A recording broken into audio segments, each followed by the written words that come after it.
Greetings. I'm going to talk today about reading skills for history graduate students. I'm going to talk about some tips and tricks that can help you if you are struggling to complete the reading necessary for your history graduate courses. If you are finding that you just can't get through a book or article in time and with the level of comprehension that you need to in order to come to class prepared. So I'm going to start by showing some slides, and then I'm going to shift and show you an actual book and apply some of the tools that I've talked about in the slides. So first and foremost, reading a scholarly book or article for a graduate seminar in history is not like reading for pleasure. It's not like reading to satisfy your curiosity or because you just want to know how the world works. And frankly, history professors assign more reading than anyone can reasonably do in the time allotted if they take the approach of sitting down, starting at the beginning, reading every word, and reading all the way through to the end. The core skill, the fundamental skill, the theme on which there are variations is the skill of skimming. And in the words of Professor Timothy Burke of the History Department at Swarthmore College, skimming is not just reading in a hurry or reading sloppily or reading the last line and the first line. It's actually a disciplined activity in its own right. A good skimmer has a systematic technique for finding the most information in the least amount of time. And that's what I'm going to talk about today in terms of how can you take the limited time you have to prepare for class and to read with comprehension the articles and books that you've been assigned so as to maximally set yourself up to have a command of those texts that you can bring into class. First of all, I'm going to give some general advice. Skim actively. Take notes. Taking notes is usually or always better than highlighting. My experience is that when we highlight, we often end up highlighting everything or too much. It's also, highlighting doesn't require you to write. There's something about taking notes, either choosing what words to copy down or putting things in your own words, which is really probably the best way to digest and demonstrate and sort of lodge in your memory your understanding of a text. Pay special attention to topic sentences, the first sentence of each paragraph.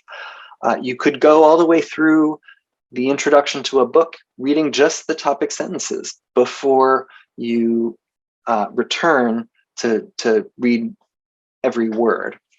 Now, this only works if a book is well written, which you cannot necessarily take for granted with scholarly writing. But I, at least as a professor, am much more likely to assign a book or an article if I think it's well written. So, assume going in that that this may work. After you read a section, and we're going to talk in a little bit about what a section is and what it looks like, how to identify it. Write down its main point in your own words. Just jot it down right away before you move on. In reading scholarly books and articles in history, you need to tack back and forth between reading the text and reading the notes, which is either the footnotes at the bottom of the page or the endnotes in the back of the book. Not all notes are important. In fact, it's important not to spend too much time trying to read every note. But notes that provide evidence in support of a claim the author makes, those are the notes that you want to consider looking at. And I'm going to get into that a little bit more. If the book has endnotes, notes at the back of the book, and most history books do, it's helpful to have a bookmark in both places, a physical bookmark. Now, you can't do that, of course, with an ebook, although sometimes in a Kindle edition of a book, the notes will be set up so that you can click on it and it takes you right to the notes. That's not very common, and in my experience, it's almost never true of books that you check out, ebooks that you check out of the Rutgers library. It's also important, you're trying to be efficient here. You're trying to get a clear idea of the argument of this book or article as fast as you can. It's important not to spend time doing things that may not advance your understanding. And that means don't necessarily read with the dictionary and look up every unfamiliar word. That doesn't mean don't look up anything, but I think it's a good idea to skim through the entire book before making decisions about which terms to look at.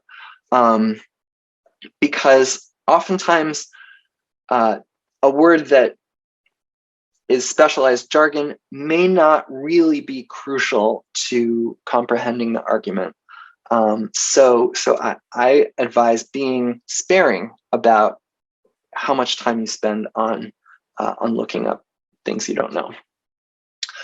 These are some examples of the inside back cover page of some books of mine. I take a lot of notes, particularly if a book is closely related to my own research and writing. If I know I'm going to teach it, actually when I'm teaching a book, I take detailed notes completely separately from the book. And nowadays I type them often. Also, if a book's especially hard, if I'm really having a hard time comprehending a book, I will take more notes on it. And that kind of goes along with reading more actively. I have never regretted taking notes in the back of a book in this manner, kind of almost creating my own index with page numbers. And I have many times been very glad that I did this. Okay, before you even begin to skim, take some time to literally look at the book and to examine what's called the front matter and the back matter. This is the kind of everything but the text of the book itself.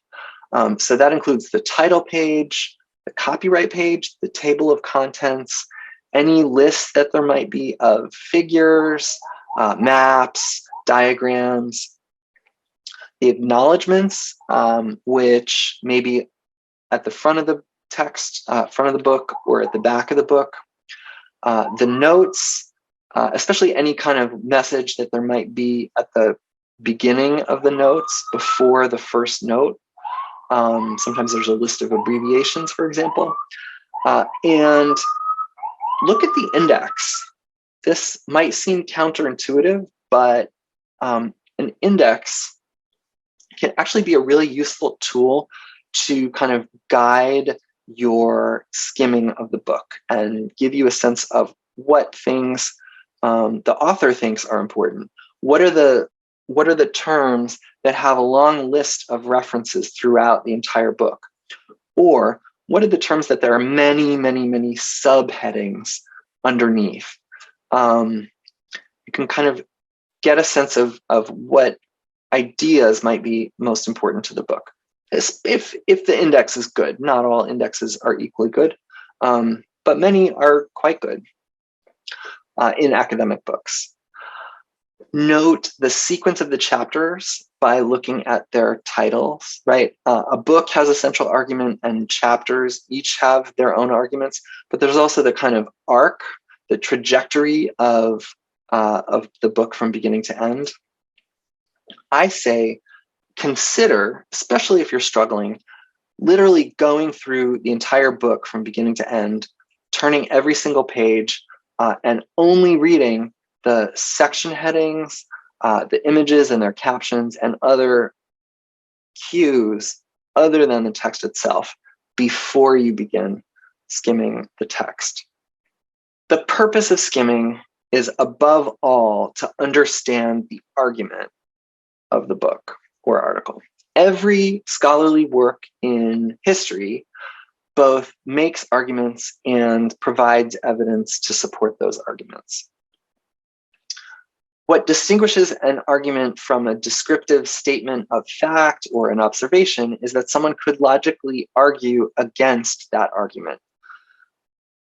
There is something to talk about, in other words. If something's obvious, it's not really an argument, it's just a statement.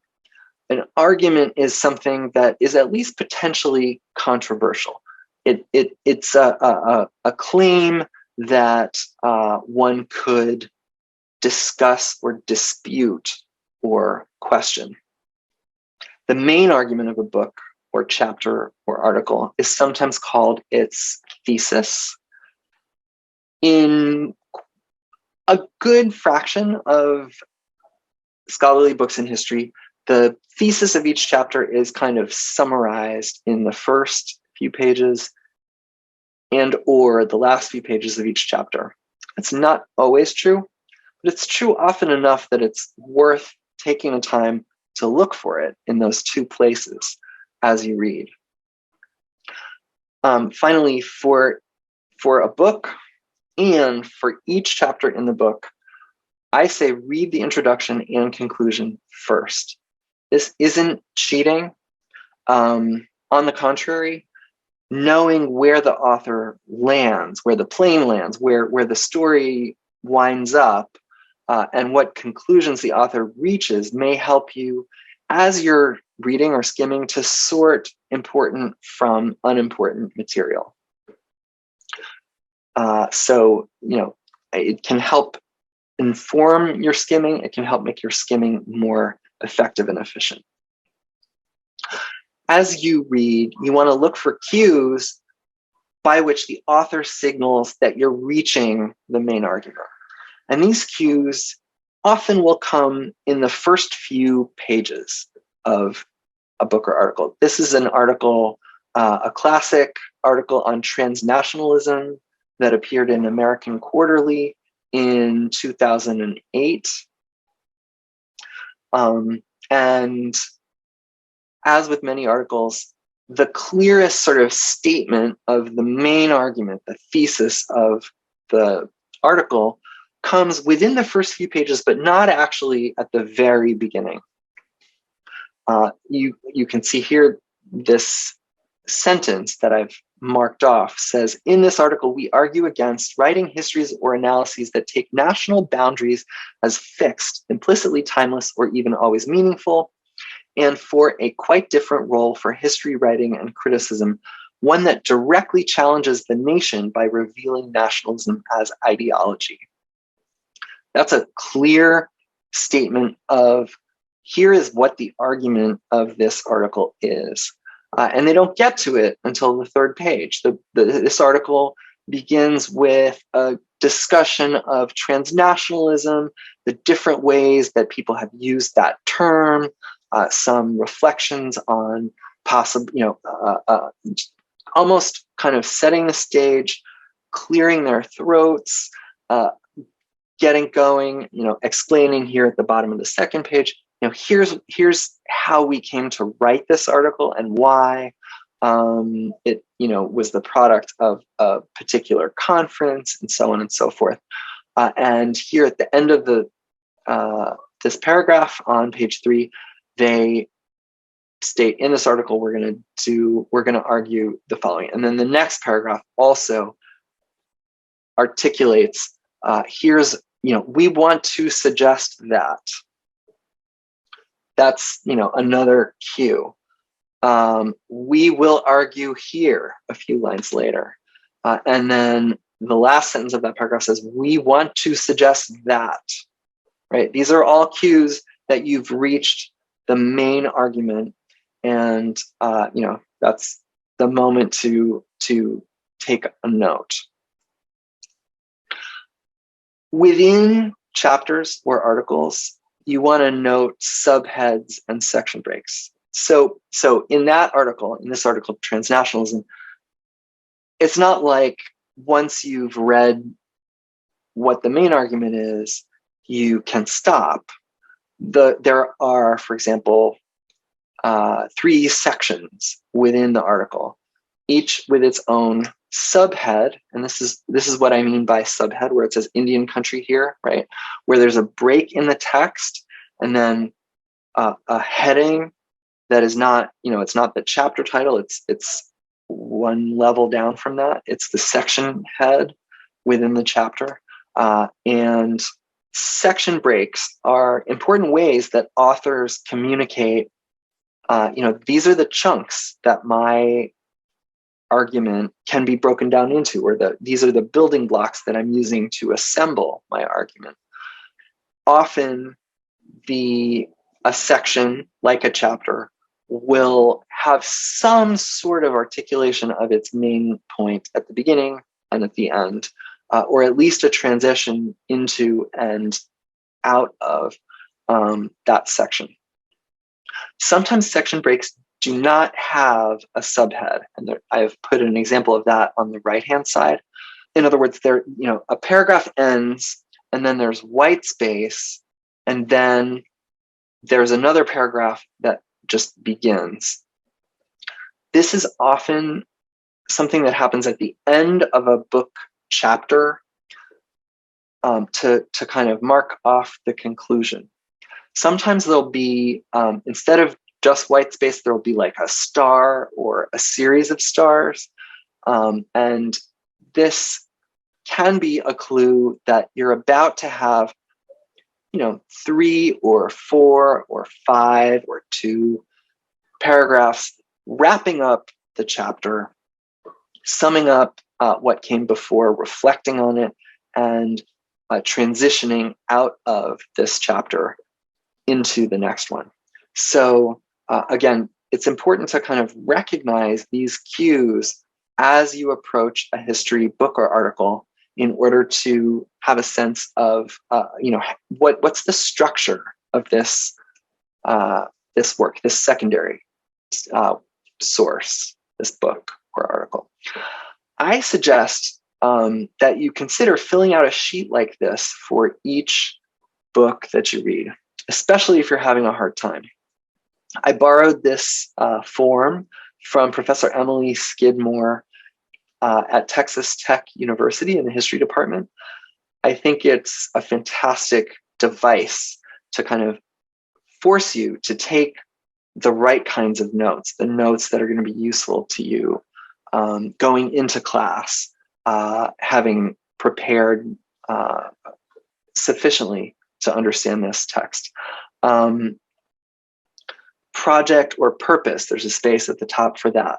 That might be how and why the author undertook this project. By far the most important thing to comprehend and to look for and take notes on is, what's the thesis? What's the main argument of this book? There may also be secondary claims, building blocks, chunks, points developed along the way, claims made, arguments made along the way. You may want to take notes on what kinds of evidence or sources does the author use to support this argument. What decisions has the author made about the kinds of documents or archives or oral history interviews or newsletters or paintings or songs that they are going to draw upon in making the case that their claim, their thesis, their argument, their interpretation is correct? What's the method? What school of thought does the author come from? What approach do they take? And this is includes what evidence or sources do does the author look at, but also what questions do they ask of those sources? What's the author's theoretical perspective? Are they informed by Marxism or by gender studies or some body of theoretical work as opposed to empirical historical scholarship? What theory are they drawing on and in conversation with? You can also include your thoughts about what are the strengths and the weaknesses of the book. Although I personally would say, if you are not sure that you have understood a book, it's better to kind of hold back and make sure you understand what is in the book before you try to ask, what's missing, what isn't in the book. Finally, you can write down questions that might generate discussion, or things that you've tried to understand and you cannot, and you think other students may be on the same page, which is very likely. So with that, I am going to end this slideshow, and I'm going to switch over to looking at a particular book and applying some of these tools to examining it. The book is called Seeds of Empire, and here I've shared it. Is it visible to folks?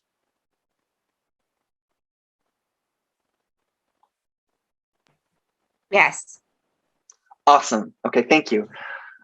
So this book is called Seeds of Empire, Cotton, Slavery, and the Transformation of the Texas Borderlands, 1800 to 1850 by Andrew J. Torget. And it's published by the University of North Carolina Press.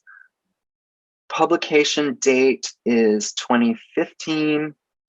And here is the title page and a picture of something. Looks like cotton. And presumably slavery. Okay, so as you approach this book, you can skip the dedication. This quote, tells you something. I mean, this is a book about Texas in that period, and you may get something from reading this in a kind of literary sense. But this table of contents is really important. And it's worth taking a moment to kind of pause and think through, how has the author chosen to organize the book? So this book has 3 parts. One part is In the Shadow of Cotton. The second part is Bringing Mississippi to Mexico. And the third part is Cotton Nation and Slaveholders Republic. This book is about the Texas Republic, as in the Battle of the Alamo. You can see that the book begins, it has a chronological arc from Mexican independence to a slaveholders republic, and then the failure of the slaveholders republic. Mexican independence happened in, I think, 1820. You could Google that. And this middle section covers bringing Mississippi to Mexico. So, and then you've got American migration to Mexico, the politics of slavery in northeastern Mexico, cotton, slavery, and the secession of Texas, 1829 to 1836, creating a cotton nation, 1836 to 1841, the failure of the slaveholders republic. Okay, so something ends. And then you've got an epilogue, migrations and transformations. There's also 2 appendices, one of which is the Texas Slavery Project, and another is Cotton Prices and Trade. And there's the rest of the back matter that I talked about before: acknowledgments, notes, bibliography, and index. I'm going to show you quickly. So there's a list of maps, figures, tables, and graphs. There are a lot of these maps and tables and graphs and figures. Then there's a note on names where he explains how he uses the word Anglo-Americans and Anglos, and sometimes the word Anglo-Texans.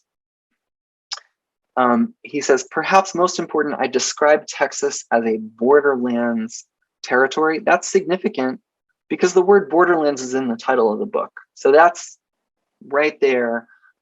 He's kind of reinforcing that there's something important about the way he's using the word borderlands. And he tells you that it's the most important thing in this note on names. Throughout the first half of the 19th century, and I'm reading this very last paragraph, the regions known as Texas were never controlled or dominated by any single people or nation. Texas was instead a territory defined by the crashing together of numerous forces and peoples coming from multiple directions, each colliding in this particular corner of North America. And he describes the fact that this period is a crossroads between not only Mexico and the United States, but also Indian nations and European countries. So he's telling a history of Texas, but he's seeing it as a kind of in-between place. And then we've got the introduction. Okay, before I look at the introduction, I actually want to jump all the way to the index and show you the index. There is quite a bit of information that you can glean about a book from its index, even a not very well done index. And as you look through the index, take a look at the headings, the subject headings that have many references throughout the book, and or that have many subheadings within those references. So one term that has many subheads here and many references is anti-slavery. Austin Stephen F. is a person who is discussed a lot. Some terms there. We've got a ton of references to cotton and various subcategories of cotton.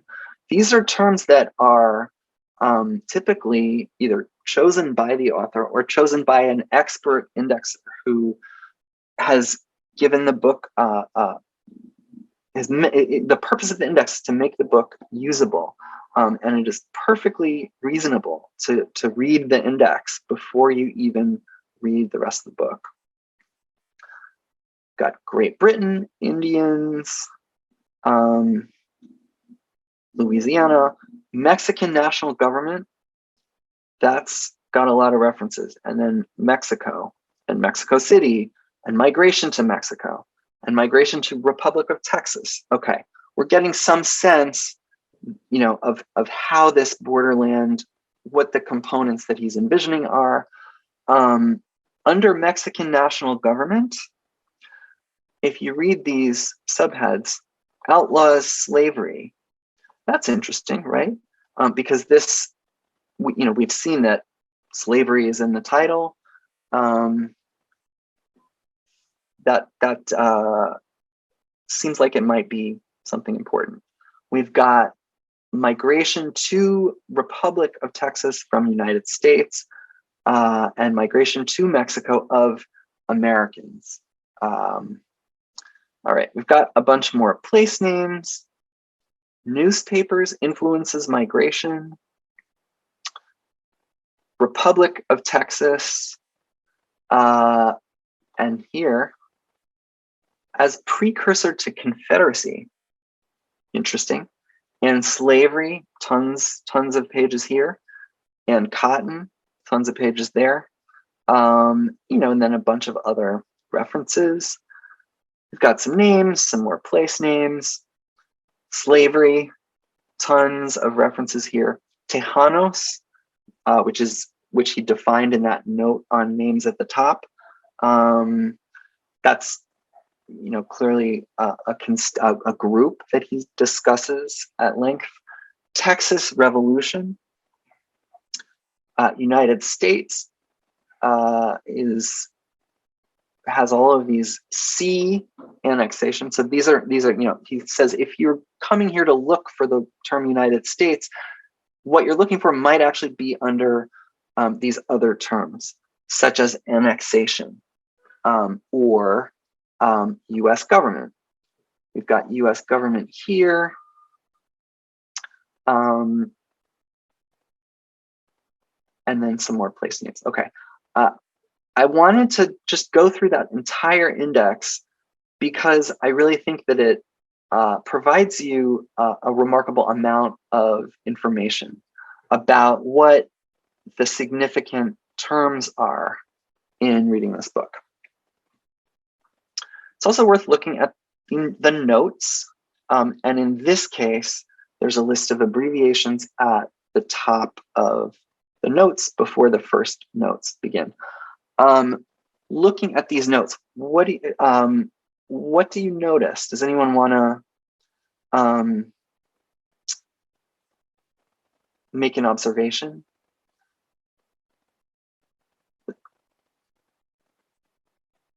What do you see when you look at this list of abbreviations?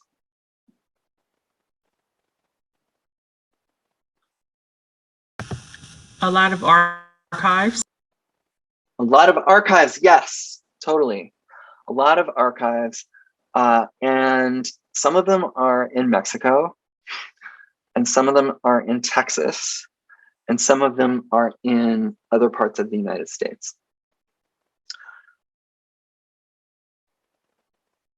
So he's done research in Mexican archives as well as archives in the US. Now, there are different types of footnotes, and they are not all important. They're not all worth spending time on. Sometimes footnotes are basically the author, and Timothy Burke came up with this list, the historian I mentioned earlier. Sometimes authors are simply giving each other a shout out, indicating you cite my book, I'll cite yours. Sometimes authors are elaborating on something that didn't really fit in the rest of the book. So here's something weird, little stuff that distracts from the main point, but is still kind of interesting. Sometimes a footnote will basically say, oh, by the way, there's this one exception to what I've said in the text. And sometimes it's really, look, Ma, I did the reading. Indicating that this point that I'm referring to in the text, I've read a lot of other stuff that shows that I know that topic. Those 4 categories of footnotes are not ones that you necessarily need to focus on when you're skimming a book for class or skimming an article for class, and you just want to understand what is in the text. The type of footnote that you may want to look at is footnotes that provide proof, evidence for a claim that's made in the text. Even if you're skimming, you may encounter a factual claim made by the author, and want to know, how did this person come up with that fact? What's the source? You're probably going to have to turn to the footnote to find the source.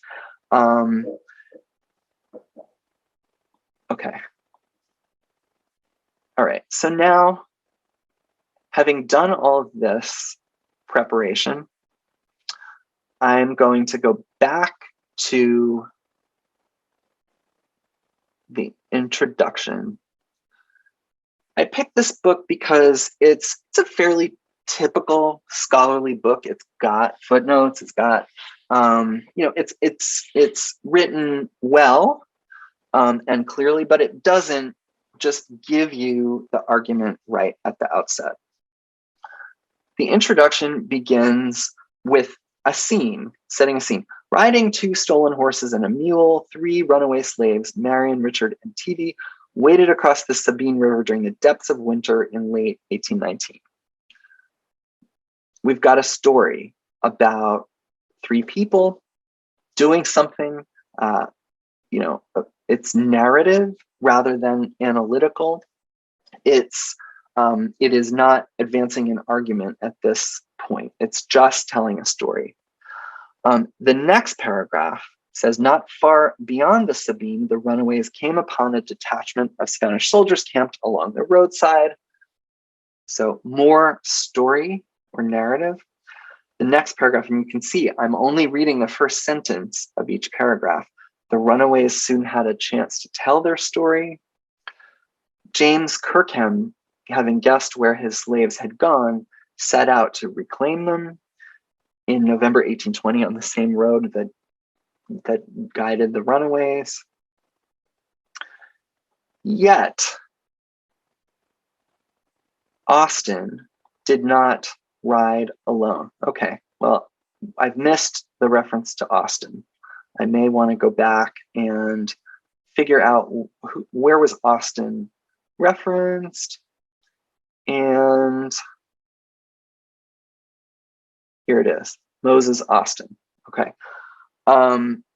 Yet Austin did not ride alone, and the specter of James Kirkham accompanying him in pursuit of Marion, Richard, and Tevye points toward a larger, more complicated story surrounding that moment and its aftermath that has somehow been lost.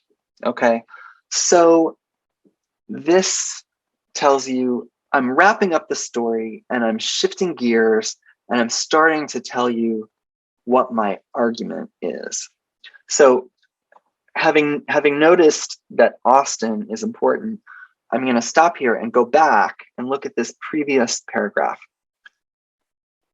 The slave owner meets another traveler, Moses Austin, also making his way into Texas.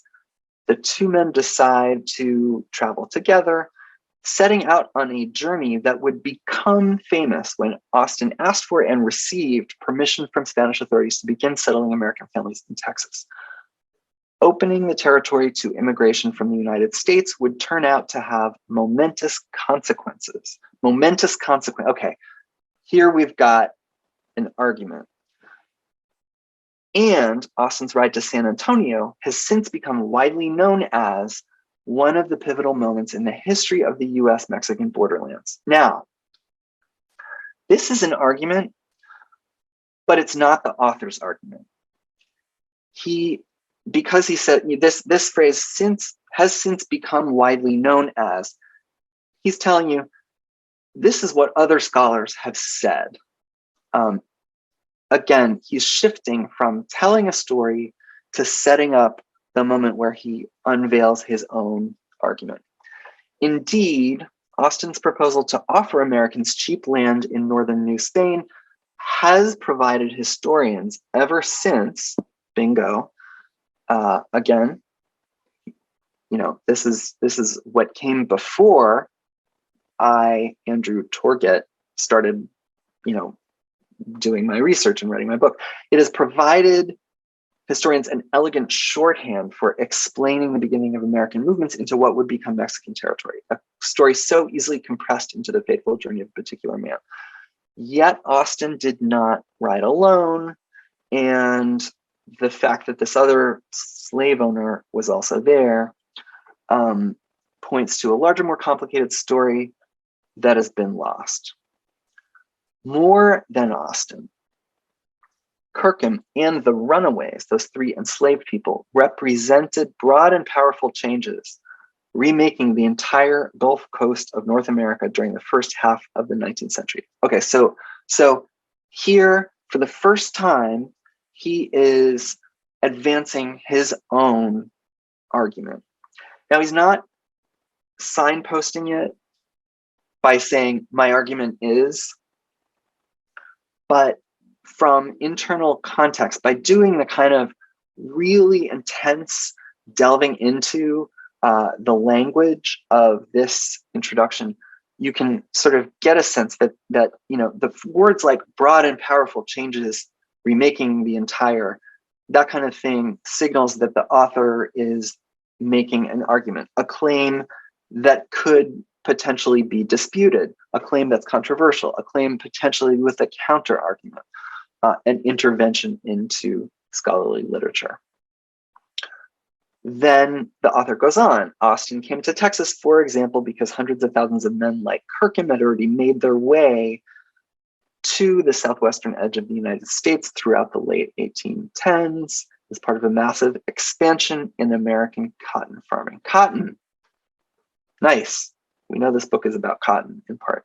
Austin's plans to colonize Texas, indeed, depended on extending that cotton frontier beyond US borders by convincing people like Kirkham to move their plantations into northern New Spain. And then we've got another paragraph here, followed by a paragraph that begins, "This is a book about," and then a section break, okay? This point is often where the author kind of lays out their argument. It's not at the very beginning of a chapter, but it's kind of at the end of the beginning, right before a little break like this one here. So I haven't even read the chapter, but I've determined that this is a key place that I might want to look and really rephrase this couple of paragraphs in my own words before going on. Having done that, it is worth setting aside, instead of just reading every word, going through and taking a look at the rest of the introduction, zooming down to the end of it. Okay, here in this last section of the chapter, we've got another space right here, and then we have 1, 2, 3, 4, 5, 6 paragraphs at the end of the chapter. It's pretty likely that this is, that the end of a chapter is a place where the author's going to sort of sum up the chapter or the argument. And this sentence is crucial. Stripped to its base, the transformation of Mexico's northeastern frontier into the western edge of the US South is the story of how American migration to Mexico reordered power in the region. That's really the argument of this book. How Texas came to exist as the western edge of the US South rather than the northeastern frontier of Mexico. That's the argument of this book. And I've jumped through these remaining chapters. Here we've got what follows is ding, ding, ding, ding, ding. That tells you I am about to advance a claim, advance an argument. What follows is a chronicle of how Mexicans, Indians, Anglo-Americans, Europeans, and African Americans competed for space and power in the Texas borderlands in a world dominated by the Atlantic cotton economy. Okay, Atlantic cotton economy, right. Cotton was grown in the US South.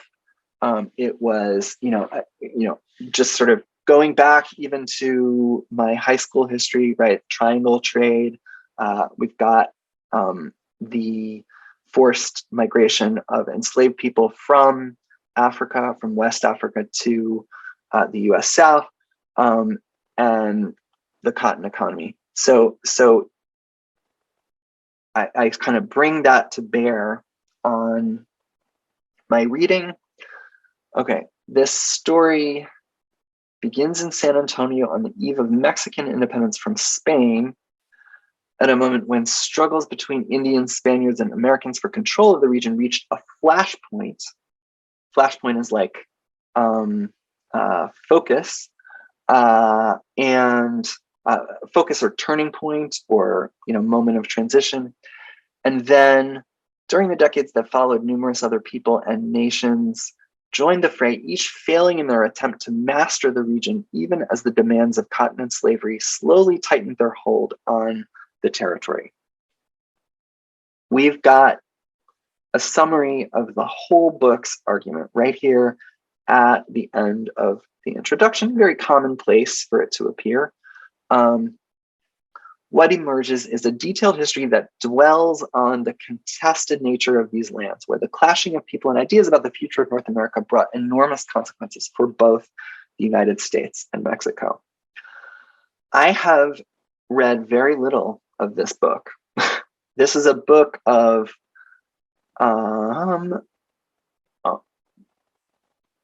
almost 400 pages. And yet, by taking a sort of overview of the entire book, by very actively, purposefully jumping, reading the book from the outside in, reading the back matter, actively examining the chapters. And, I didn't even really look closely at these various chapter titles, but this kind of reading, which is new for most graduate students, is the kind of reading that historians do and that we are training you to do. It's a learned skill.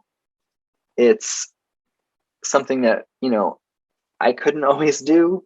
And I remember being completely overwhelmed by the idea that I'm supposed to read this entire incredibly hard book for or article for a class in a week.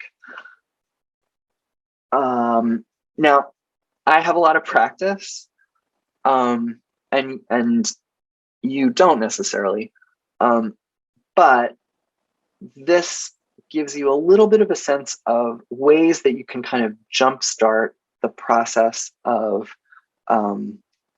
reading quickly by skimming. Once you've got the argument, it's important to understand what is in the book before you try to understand what is left out, before you raise questions about it. Sometimes grad students think that their first and foremost task is to criticize a book.